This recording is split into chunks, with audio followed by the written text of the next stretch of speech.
let's go out to Ann Killion, San Francisco Chronicle. She's been writing about this, and I know is thrilled to talk about it. So let's do a little bit of that. Hi, Ann. How you doing today? How are you guys? We're fantastic. I don't think any of us had this on our bingo card when we got up Monday morning. No. We went from 0 to 60 rather fast to start this week, where we thought we would be talking about George Kittle and Christian McCaffrey back on the practice field. But here we are. Where do you think this is going? What is the effect on the organization? Well, I think all these people are just trying to minimize it and say, well, it has no effect, and, it doesn't affect the line on the game or, what the guys are going to feel when they take the field. I mean, no, that's true, but it's going to have an enormous effect on the organization. It's a horrible look. It's embarrassing. It's embarrassing for Jed York. It's embarrassing for his parents. It's embarrassing for the entire family. It's embarrassing for the organization, for the team. It's embarrassing for the league. I mean, it is about as tawdry a little situation as you could dream up. And, it's very embarrassing. This is one of the flagship teams of the NFL. They're about to leave. They hosted the Super Bowl 6 months ago. They're about to leave on a goodwill tour to Australia to promote the game, and they're one of the featured teams. They're worth over $8 billion. I mean, it has an impact on the organization. This is not something that's just going to be swept under the rug. When your leader, I mean, we see this in all parts of society, including at the very top. Like when your leader has terrible judgment and a lack of integrity, it changes the way everything operates underneath them. And I'm not saying that this is going to change the way the 49ers operate, but it fundamentally changes the way this team is viewed, this franchise is viewed. And,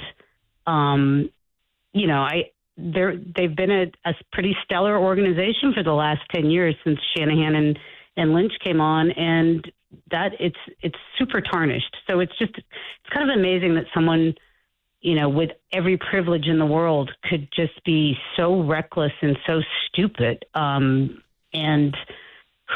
guy who got his job because his uncle got in legal trouble. The only reason Jed has his job is because of a run-in with the law by the previous owner. And it's kind of unbelievable to me that someone could be that stupid. Do you think that this is survivable? And if so, is it in part because Jed's parents aren't as principally involved as they once were? I think it's survivable, sure. I don't think the tarnish necessarily goes away if it is survivable. I mean, there's surviving and there's thriving, and those are two different things. The CEO got caught on the Coldplay kiss cam, resigned. Things have consequences. Your behavior has consequences. I'm not sure what John and Denise would do about this. I imagine they're getting some advice. I don't know if the twins would be in any position, Jed's two younger sisters, to take over any kind of, leadership role if Jed stepped away. I mean, I don't think so. They've never seemed like that. This has been Jed's baby from the time he was, I guess from the time his parents took over the team, which was when he was 20 years old. But, he took over as CEO when he was 28, highly unqualified, I might add, and showed it on a regular basis for a long, long time, for about a decade. And then, luckily hired two really smart, good football guys and has kind of, stepped back. And I mean, survivable, sure, but I don't know what I don't know what the league's going to do. I don't know what mommy and daddy are going to do. I don't know.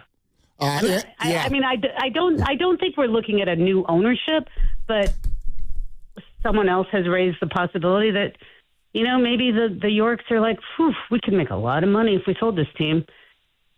That's true. Yeah. I mean, in this day and age, there's no questioning that. And Killion, San Francisco Chronicle, joining us here. Willard and Dibbs, 95.7 The Game. Hey, Ann, what does practice feel and sound like for the 49ers just tomorrow with regard to all of this? Well, I have no idea because I haven't been to practice yet. Okay. But I would imagine it involves a lot of questions about this, and that's not going to be comfortable or really fair to what are the players going to say? Like, I don't know what to say. This is weird. Like, all of them probably are like, dude, really, you can take care of your business better than this? But I don't know. It's.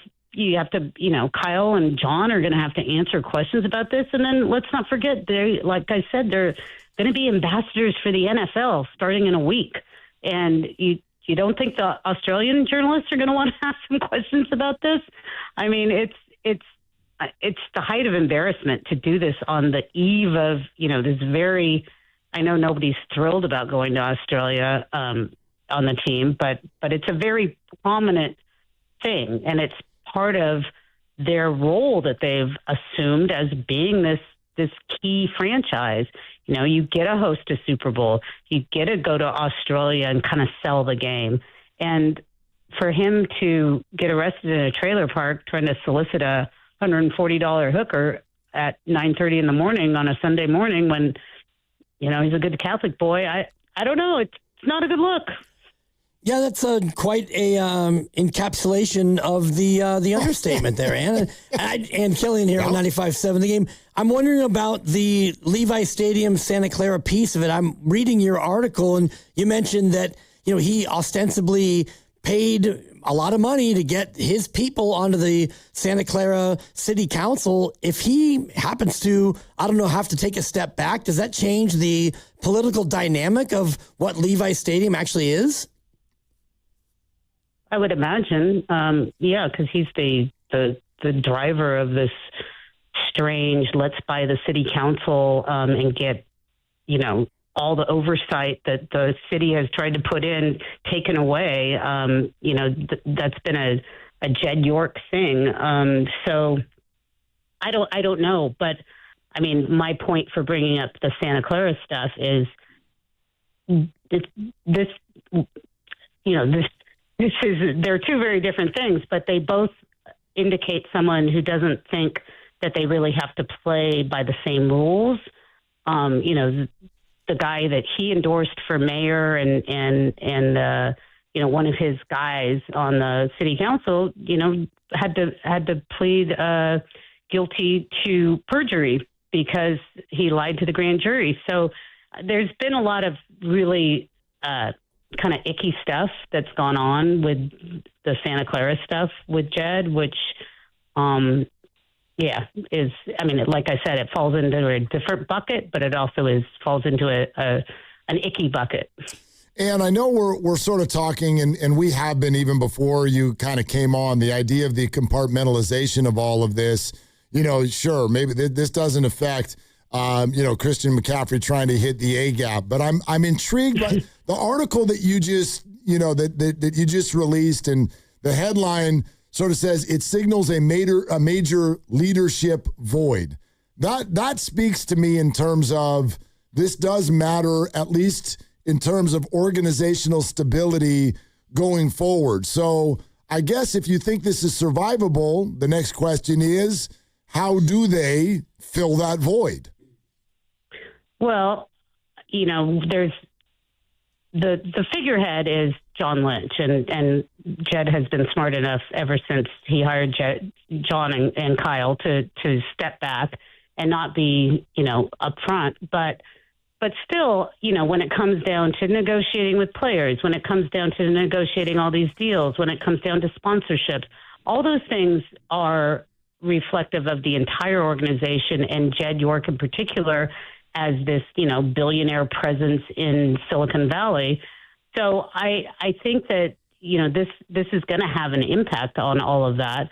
I just think it's just a terrible look when your leader has this complete,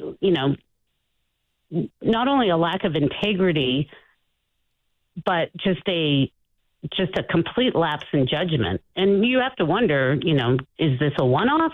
Is this something that has happened before and we just don't know about it? I mean, I don't know the circumstances, but it's just such a bizarre thing for someone with all the means, with all the so much to risk in terms of his children. Let's not forget about that. His reputation, his organization, his family history. I mean, he grew up right there. They're probably the most prominent family in that 50-mile radius. It's just it's bizarre. So it certainly calls into judgment. And if he's the leader and he's making decisions, now they've sold shares to equity partners, and those people have got to be thinking like, okay, is this my partner that I trust to make the decisions? I'm not an MBA. I couldn't project to you what the arc of the scandal through the company is going to be, but I do think it has ramifications. It could even, you mentioned Christian McCaffrey. It could even have ramifications for, super religious players like Christian McCaffrey who have signed on with this team. I mean, people want to be associated with teams that they feel reflect their values, and this could have implications within the free agency base. Who knows? You're listening to 95.7 The Game, KGM's EFM in HD1 San Francisco and Odyssey Sports Station, and the home of the Golden State Warriors and Valkyries, always live on the free Odyssey app and coming to you live from the Laughing Monk Studios. And you mentioned the other owners, but are there any corporate relationships that you would think run anathema to exactly this type of behavior that might cost the 49ers actual dollars? I don't know. I couldn't say. I'm not that well versed in all of their many partnerships and everything else, but certainly, the league has a lot of partnerships that are forward facing, active, even though no one would think of the NFL as a particularly progressive league. It certainly has causes and things it wants to push. That this would be, this is it's an embarrassment. It's an embarrassment for the league in those regards as well. But as far as specific sponsors pulling out, I couldn't speak to that. And I wonder, and your article makes reference to the fact that we know the league's personal conduct policy. They're going to run that through this, and any idea based on precedent what you think the league will do here, and what does it mean to suspend an owner? I don't even know what that means. I don't know what that means either. Yeah, you cannot sit in your luxury suite. You have to watch the game on TV. Boy, that's going to be tough for all of us. Yeah, I think that the key is the fines that they've handed out in the past, and obviously Robert Kraft is the closest comp in terms of what he did. Was able to kind of get off on a technicality because he had super good lawyers who fought, but that was never, he was never found guilty, right? Those charges were dropped. Now Jed has pled to a much lesser charge. So, I would imagine it's going to go through the conduct policy, and I would imagine he would face a fine for sure.